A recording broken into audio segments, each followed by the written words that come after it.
Nós já gravamos 2 vídeos sobre o primeiro episódio de The Chosen, mas eu não podia passar para o episódio 2 da primeira temporada sem parar um pouco para refletir sobre a mensagem do episódio 1 da primeira temporada de The Chosen, do modo tradicional como a gente faz as coisas aqui no Mundo Cop. The Chosen se tornou um fenômeno mundial, se baseia em relatos bíblicos com a premissa de muita liberdade narrativa para contar as coisas que Jesus poderia ter feito enquanto andou entre nós. Muita coisa é inventada, mas há muitos elementos da narrativa bíblica que nós podemos perceber com mais propriedade por causa da sua representação audiovisual. As ruas por onde as pessoas andavam, suas vestimentas, as casas onde moravam, as reações que tinham diante de oficiais romanos. Quando lemos a Bíblia, podemos ter alguma dificuldade de imaginar esses elementos por causa da distância que temos daquela época e daquela cultura. Por exemplo, como é que homens quebraram o teto de uma casa para passar ao seu amigo paralítico? Como eram a situação das pessoas para que a lavagem dos pés que Jesus fez fosse algo tão chocante para os seus discípulos? Essas e outras questões vão ser vistas aqui. Então, acompanhe a gente nessa viagem pelas terras de Israel, acompanhando de perto os passos do nosso Senhor e dos que levaram suas palavras até os confins da terra, nessa representação fantasiosa, mas muito interessante que é The Chosen. E esse vídeo chega até você graças aos membros do canal. Considere se tornar um membro. Todos eles receberam esse vídeo 72 horas antes e foram responsáveis por trazer esse vídeo até você. Esse é o Mundo Cópia do The Chosen.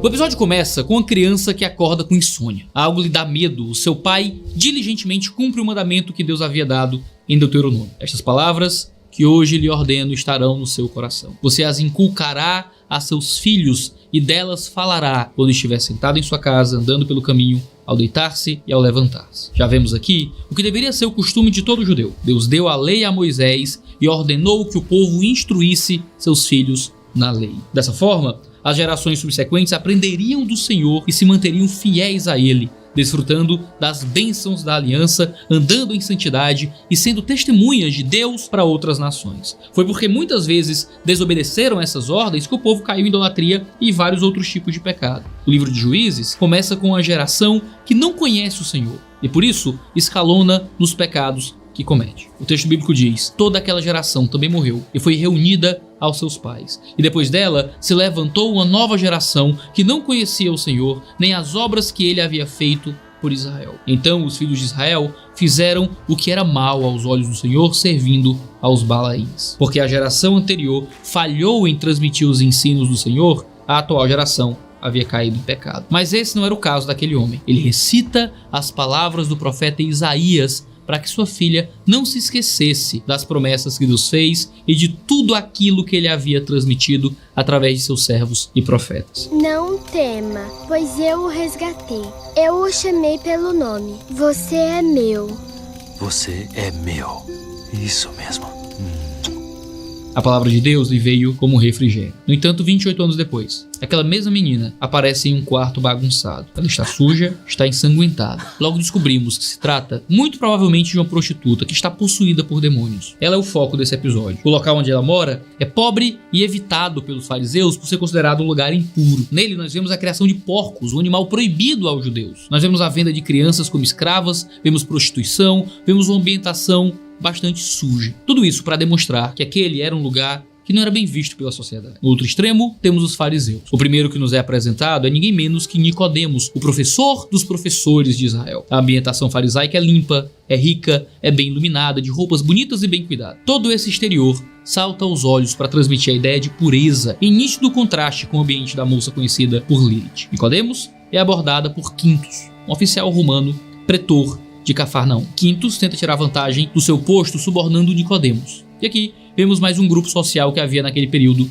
os romanos. Especificamente, aqui os seus oficiais. Naquela época, Israel estava sob o domínio de Roma. Roma passou por várias fases e várias formas de governo diferentes. Nesse período, o que nós estamos vendo era Roma no seu império, que foi inaugurado quando o senador romano concedeu a Otávio poderes absolutos, dando-lhe assim o título de Augusto. Eles reorganizaram as províncias e iniciaram um período chamado de Século Augusto. Essa foi a Era de Ouro de Roma. Júlio César e Otávio Augusto deram início à dinastia chamada Claudiana e foram sucedidos por Tibério, Calígula, Cláudio e Nero. Ao longo dos episódios nós vamos explicar um pouco mais sobre cada elemento do Império Romano, da cultura daquele contexto e de como isso se estabelece na série. Por ora, é importante para esse episódio em específico saber que em seus primeiros séculos, isto é, antes do Império, Roma não possuía um exército permanente. A linha de defesa da cidade era composta pelos seus próprios cidadãos. Com o tempo, houve a necessidade de aumentar o contingente militar. Afinal, Roma estava se expandindo. O soldado, que antes era qualquer cidadão, agora passou a ser um cargo assalariado a serviço do Estado. Com essa profissionalização, passou a surgir uma distinção entre o militar e o civil. Importante também mencionar que o exército romano era dividido em unidades fundamentais, as legiões. Cada legião era formada por cerca de 5.500 homens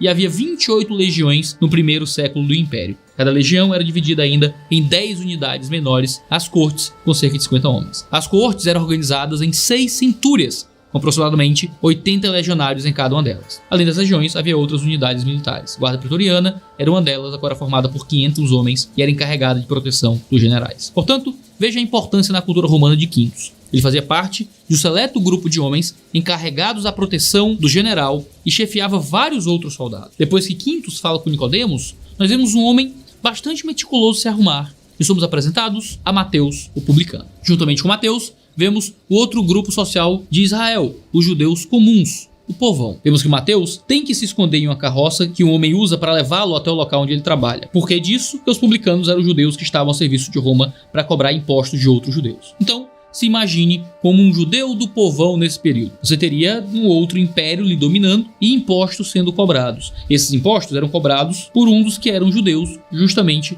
um publicano. É por isso que o povo judeu tinha desprezo, ira e até mesmo vontade de matar os publicanos. Eles eram vistos como traidores do povo, afinal, de fato, eles eram. No meio desse povão estão André e Pedro, irmãos pescadores, os quais estão passando por dificuldades financeiras por causa da falta de peixes. Nesse episódio, nós já temos alguns indícios das personalidades de cada um. Pedro, o mais impulsivo, André, o mais pensativo e comedido. De volta a Lilith, vemos que ela está causando problemas no Distrito Vermelho. Nicodemos é compelido a ir até lá para resolver a situação. E nós vemos o desconforto dele e de Shemuel, seu pupilo, quando vão até lá. Quando Nicodemos tenta exorcizar o demônio que havia em Lilith, ele revela que o seu nome é Legião. E como acabamos de falar, Legião era uma organização do exército romano composto por mais de 5.000 homens. Essa é a dimensão dos demônios que atormentavam aquela mulher. É importante também perceber que os demônios se designaram como uma divisão militar, isto é, eles se viam como soldados à semelhança dos romanos. Além disso, sendo Roma o império mais forte da época, seus soldados não foram capazes de resolver aquele problema. Aquela mulher continuava atormentada, a poderosa legião romana não tinha forças contra a legião espiritual de demônios. Nem ela, nem Nicodemos, o professor dos professores. Essa é uma adaptação que vem a calhar. Apesar de não termos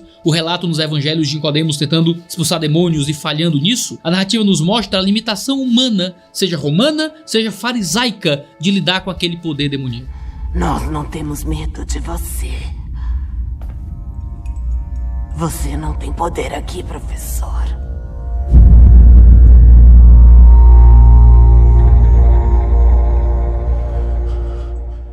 Dentro dessa narrativa, Nicodemos, numa tentativa de aliviar sua própria consciência de sua falha, apesar de ter se questionado sobre suas limitações e se haveria algo faltando naquilo que ele aprendera, se convence de que só Deus teria poder para expulsar a legião daquela mulher. Os demônios se enraizam em almas perversas como porcos na sujeira. Uma possessão como essa é fatal. E almas como a dela, infelizmente, estão além de toda ajuda humana.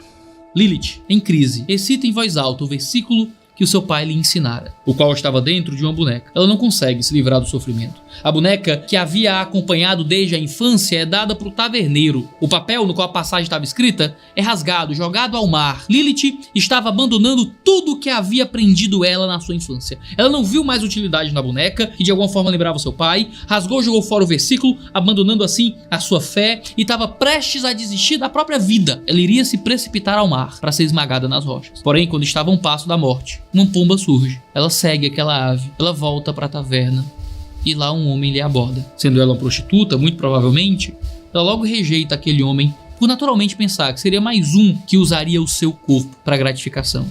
Ela foge dali e aquele homem a segue. E quando menos esperamos, ele a chama pelo verdadeiro nome. Maria! Maria de Magdala.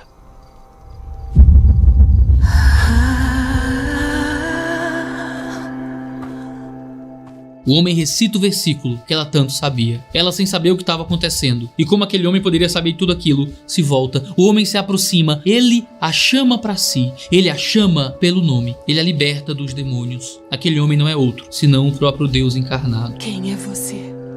Como sabe o meu nome? Assim diz o Senhor, aquele que a criou, aquele que a formou. Não tema, pois eu a resgatei.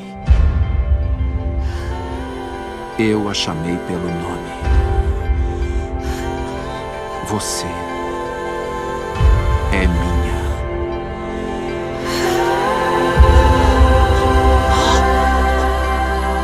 Aquilo que Nicodemos falou acabou acontecendo. Somente Deus poderia expulsar aqueles demônios. Sim, o Deus que se fez carne, que habitou entre nós. O Deus que, diferente dos fariseus, não teve nojo do distrito vermelho. O Deus que tocou na mão de uma prostituta. O Deus que tem mais autoridade em sua palavra que todas as 28 legiões do exército romano ou do exército do inferno. Jesus abraça Maria numa cena tomada pela escuridão, com apenas uma tocha flamejando ao fundo. Era a luz habitando em meio às trevas. Era o Deus Santo no mundo de pecadores. Era aquele que chama cada um pelo seu nome para que se aproximem dele e sejam libertos de seus sofrimentos e pecados. É o Messias que diz: você é meu. O verbo criador do princípio se fez carne e habitou entre nós. O descendente da promessa nasceu. O que chamou Noé, Abraão, Isaque e Jacó veio ao mundo. O formador, libertador, salvador e fortaleza de Israel era aquele simples judeu, tão indistinto de todos os outros, mas inigualável a qualquer outro. Nele não havia beleza arrebatadora, mas sua palavra possuía poder imensurável.